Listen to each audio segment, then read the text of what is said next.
Good day, and thank you for watching this video. If you like my content, please consider subscribing to my channel. In this video, we delve into an argument that public disdain for politicians is insufficient to drive meaningful change. We explore how societal complacency and the normalisation of political misconduct contributes to a lack of accountability by politicians. By examining recent events in South Africa and the US, as well as public reactions, we highlight the dangers of apathy and the urgent need for a more critical and demanding citizenry. Join us as we challenge the status quo and advocate for a more engaged and vigilant society that holds its leaders to a higher standard.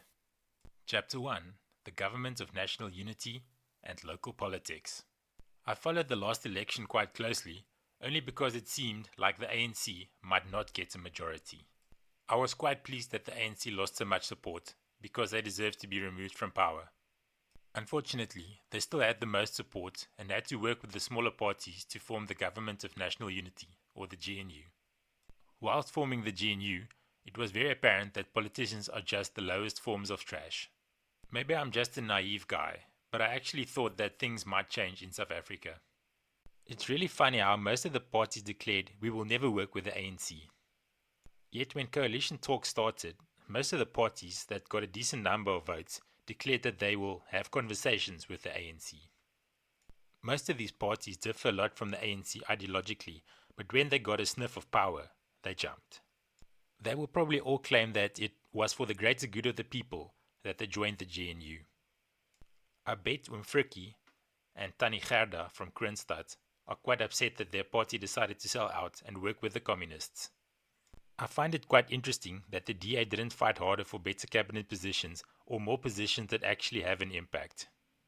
I just got the feeling that they were so thrilled to get a bit of power that they didn't care what they got. They also get bullied around by the ANC and the mainstream media, but they don't step on too many toes because they might lose power. It just shows you how rubbish politicians are, irrespective of which party they belong to. The serious mudslinging and chaos seems to happen on local government level. Reading about everything just makes me laugh, but also makes me really sad. It is absolutely ridiculous how parties and politicians just serve their own interests and not those of the people.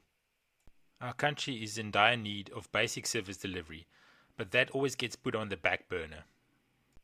Housing, water, electricity, affordable transport. Nah, who needs that when you can steal those funds and let the people fend for themselves? Nothing in our country will change before the politicians stop serving their own interests. Chapter 2: The recent US elections made me lose my mind. I must say, US politics is just obscene. I know they are really proud of their system, and they are leaders of the free world, and they are the world's North Star and whatever else. The amount of hatred and bias by both parties just really pissed me off during the elections. It has probably always been like that, I wouldn't know, but with our constant access to information, it has just become more apparent. Watching both sides of the media, CNN and Fox, reports on things like the polls or the presidential debate made me both laugh and mad as hell. The amount of manipulation and bullshitting by the politicians and the mainstream media was truly legendary. One side said Harris clearly won the debate, while the other side said Trump clearly won. Two polls would say it was going to be a Democratic landslide, while others said the Republicans will win all the swing states, etc. Luckily, mainstream media is on the decline, but their reach is still far too great. Both candidates and parties threw the one slow after the next at each other. Trump was apparently a Nazi and would ensure that America lived under fascist rule for the next 4 years. Biden was apparently the worst leader of all time and destroyed America like no one else in the past. A Harris victory would just have been a continuation of this. They would do and say whatever they thought would bring them victory, even if what they said is rubbish and seriously damaging. For them it's just a means to an end. Just picture the Democrats sitting in the HQ saying, "We are behind in the polls, let's throw a Hail Mary and call him and his party Nazis." Imagine if you didn't like someone at work and you casually called him or her a Nazi in a meeting. In the normal world, something like that would get you cancelled and then fired. Absolutely disgraceful. I didn't care who won in the end, but I know for sure what the next 4 years will bring. Daily racism and fascism allegations. Daily claims of human rights violations. Made up or grossly over-exaggerated claims of sexism, sexual abuse, or toxic masculinity. I'm looking forward to the next court case Trump might be involved in.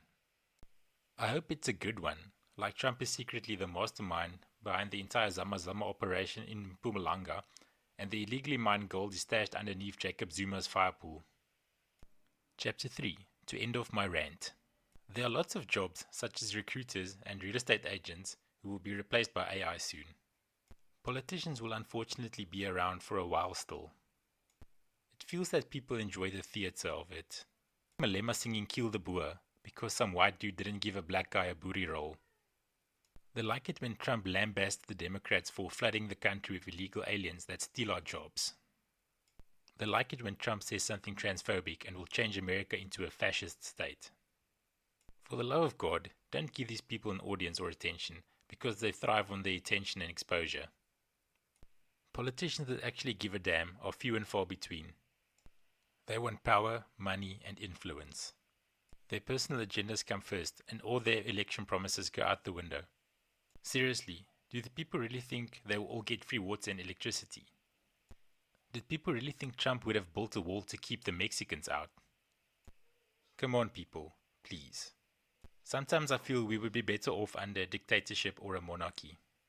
Well, at least now we have freedom, right? Thank you very much for watching this video.